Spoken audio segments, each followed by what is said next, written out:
Hi, hello. So welcome back to a new video.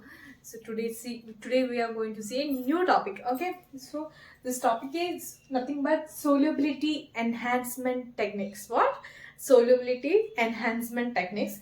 It will come in the 5 marks as well as 2 marks question category. So it's very important.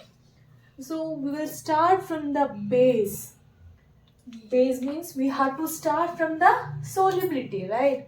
So we have to know what is solubility. So we'll see solubility means the ability of a solute to dissolve in solvent. The solvent will be the liquid to form a solution. Okay, this we will call as solubility. Solubility means if we had taken any liquid, if we are adding any salt, okay, any salt or any solute, okay, so it will get completely soluble. Okay, it will completely dissolve. We will get a homogeneous solution. So that we will call, that state we will call it as solubility. Okay, so why we require this solubility enhancement techniques? Why we require the solubility enhancement techniques? Whether you had think any time? No. Yes or no? Yeah. So it's required because in the case of the formulation of drug, all drug won't be soluble in the water, right? All drug won't be aqueous soluble. Some poorly soluble drugs also will be there, right? So in that cases, we had to enhance the solubility. So for poorly water soluble drugs, right? So we will enhance the solubility by adding the solubility enhancer. What we will add? We will add the solubility enhancer to solubilize or to enhance the solubility of your purely water soluble drugs. Okay, so the chemical or the solvent which is used to enhance the solubility will called as solubility enhancer. So I hope you clear with this portion what is solubility and why we have to enhance this solubility. Okay, so we have three types of solubility enhancement techniques. What? We have three types of solubility enhancement techniques. The first one is physical modifications. So we can change, we can do any physical alteration, physical modification we can do and we can enhance the solubility.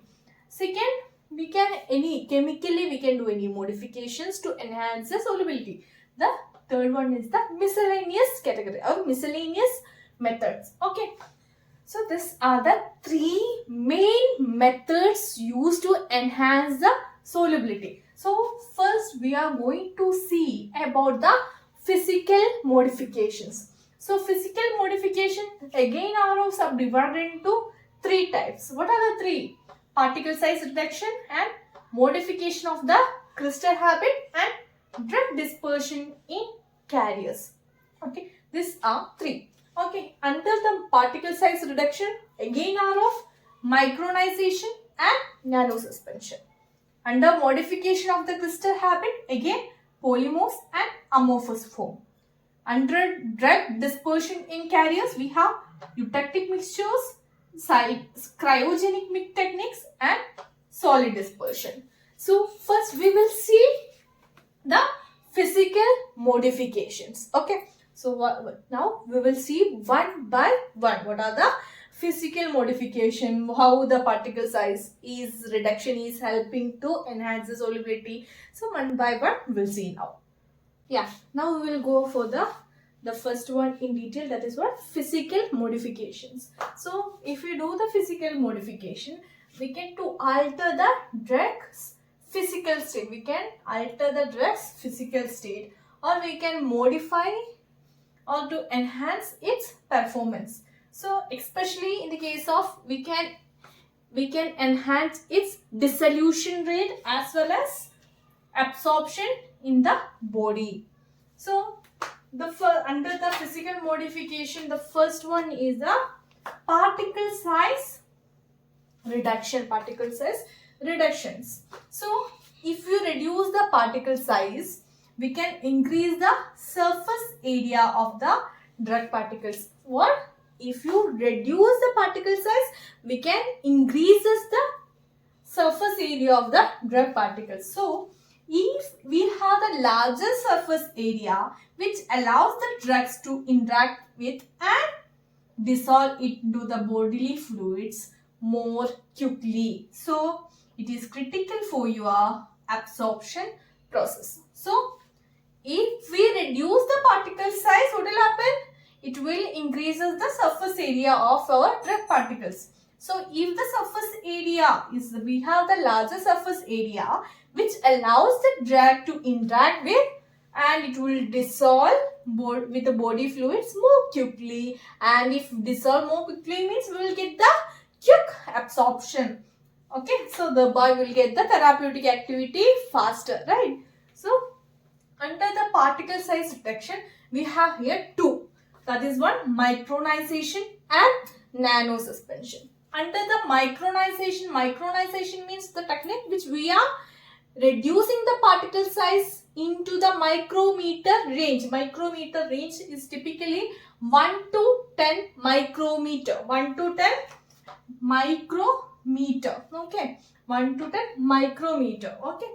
So reducing the particle size of a drug to the micrometer. The technique is what? Micronization. Okay. So this we will do by using the different types of mills. Okay. For example is jet mill. Okay. So what will be the benefit? What we will get from it? So if we will do the micronization, it will increases the surface area. Okay, so if the surface area is increased means we will get enhancing the dissolution rate of our poorly soluble drugs. Okay, for example, drugs with the low water solubility are often micronized before formulation. Okay, so drugs with the low water solubility are often micronized before its formulation. Now we'll go for the nano suspension. So nano suspensions means in the case of micronization, we reduce the particle size into the micron range. So in the case of the nano suspension, we'll reduce the particle size into the nanometer range. We'll reduce into the nano scale. Okay. So reducing the average particle size into the nanometer range, it is typically 10 to 1000 nanometer. Okay, it's a typically 10 to 1000 nanometer. Okay, so drug is dispersed in a liquid medium which we will stabilize by surfactants or polymers. Okay, so it will provide the highest surface area and it will improve the resolution as well as the bioavailability. So comparing with your micronization technique, what are the benefits which your nano suspension is giving? Yeah, it bypasses some issues related to the poor wetting or agglomeration of your micronized particles. Okay, so what is the benefit which will, if we compare with the micronization technique? In the case of nano suspension, it will bypasses some issues like which is related to the poor wetting or agglomeration of your micronized particles. So the particle size reduction means if you do the particle size reduction, your surface area will increase. If the surface area will increase means your whatever your drug particles will get dissolve and thereby you will get the absorption faster. So we have the two techniques under the micronization and nano suspension. Under the micronization, our drug particles we will make into the micron range. In the case of nano suspension, we'll make our drug particles into the nanometer scale. Okay, I hope this the first under the physical modification, the first one you understood clearly. Next we will go for the habit under the physical modification. So next one is the modification of the crystal habit. So it involves the changing the internal structure or arrangement of the drug molecules within a solid state. There in the first case we reduce the particle size, right?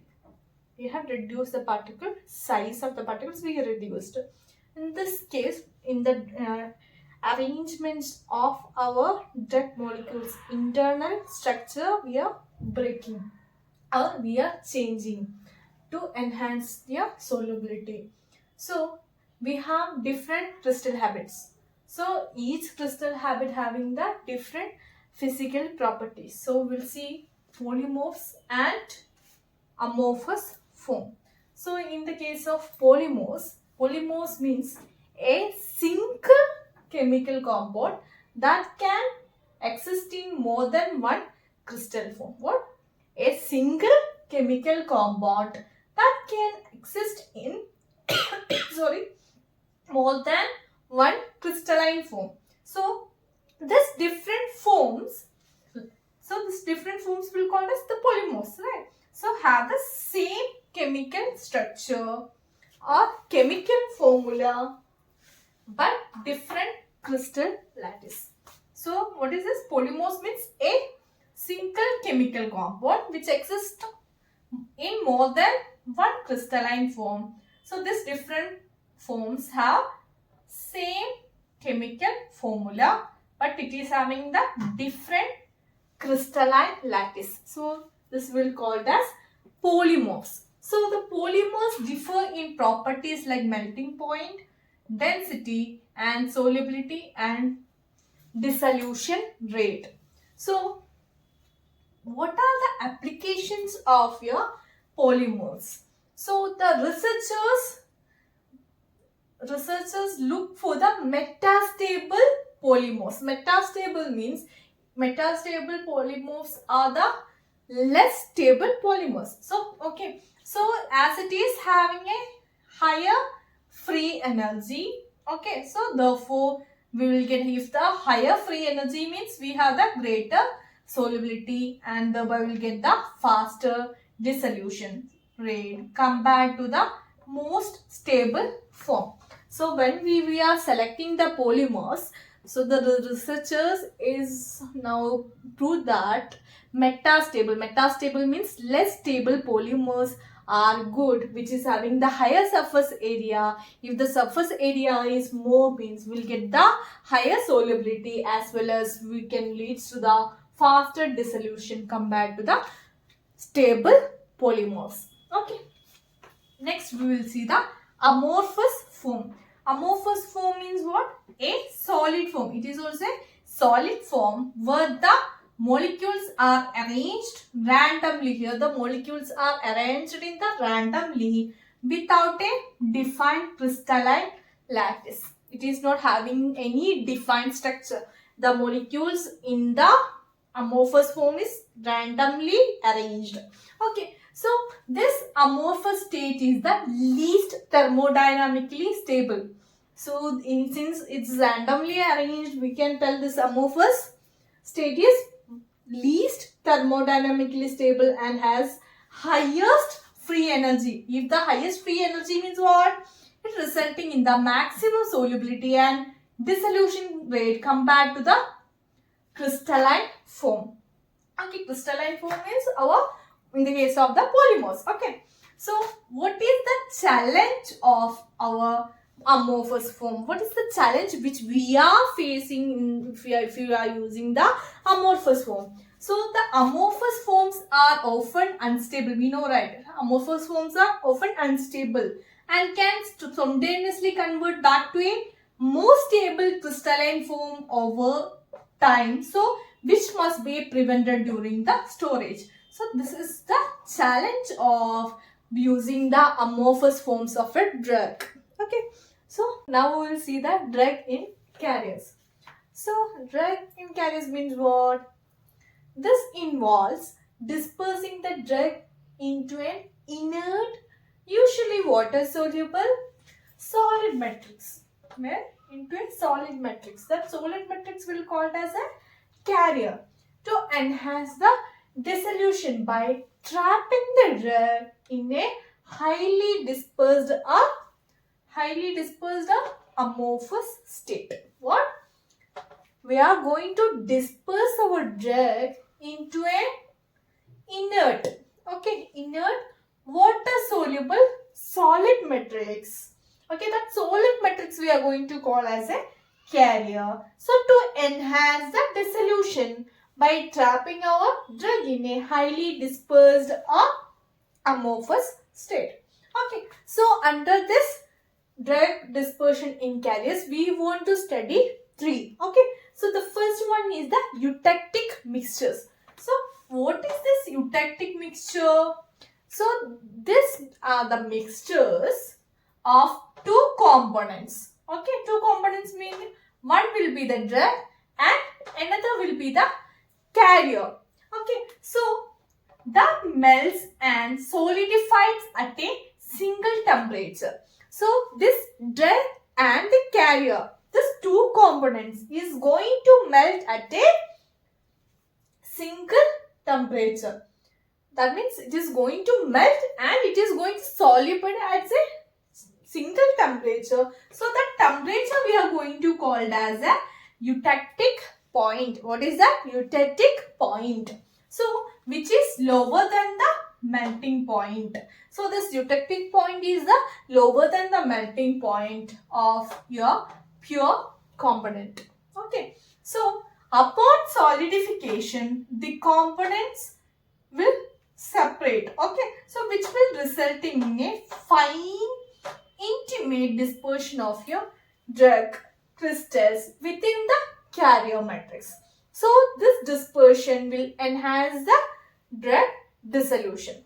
So eutectic mixtures are nothing but a mixture of two components, that means drug and carrier, that melts and solidifies at a single temperature. That temperature will be called as eutectic point. Okay. So which is lower than the melting point of the pure component. Okay. So apart from this solidification, the components will separate, which will result in a fine intimate dispersion of the drug crystals. Okay.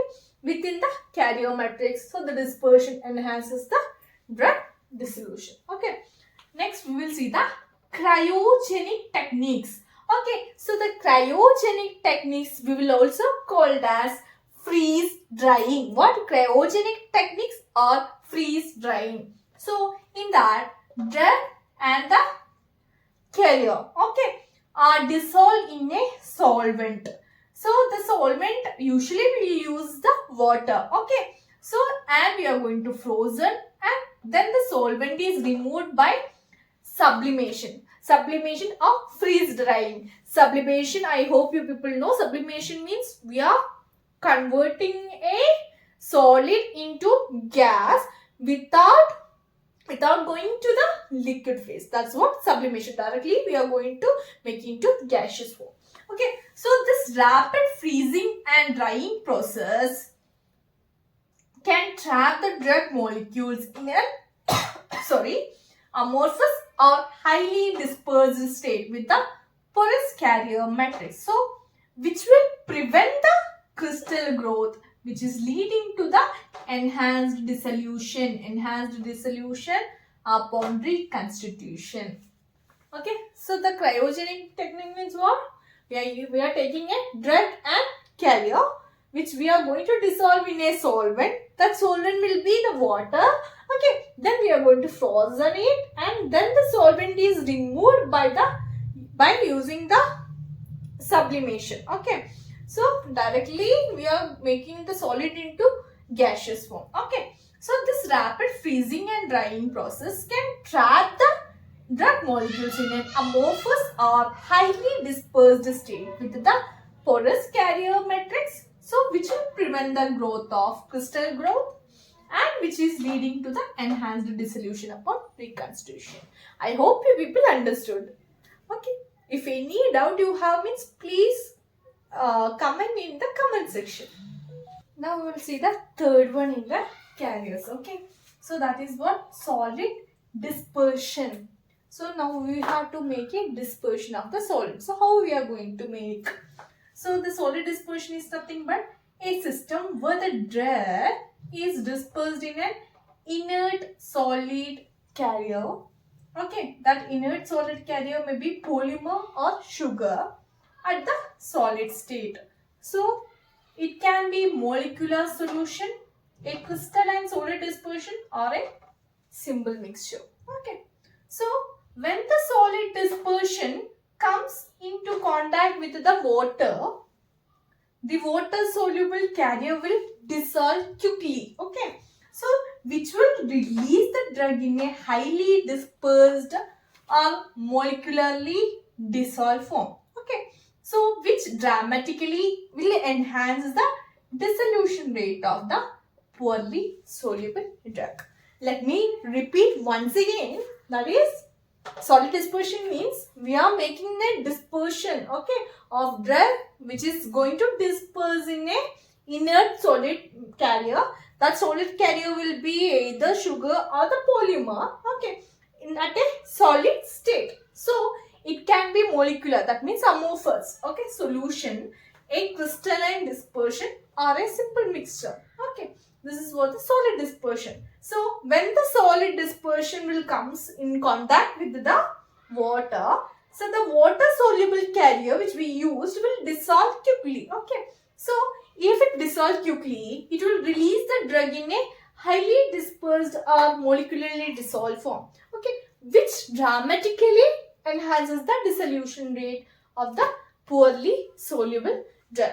So in the physical modifications, we studied how we are increasing the dissolution rate as well as the bioavailability or the absorption of the drug. Okay, so in the coming lecture we will see the chemical modifications as well as the miscellaneous method. Okay, I hope you people understood the full physical modifications. If you have any doubt on the particular topics, please comment in comment section. Okay, so hope you liked my video. So like, share and support. So bye bye, we'll see you in the next video.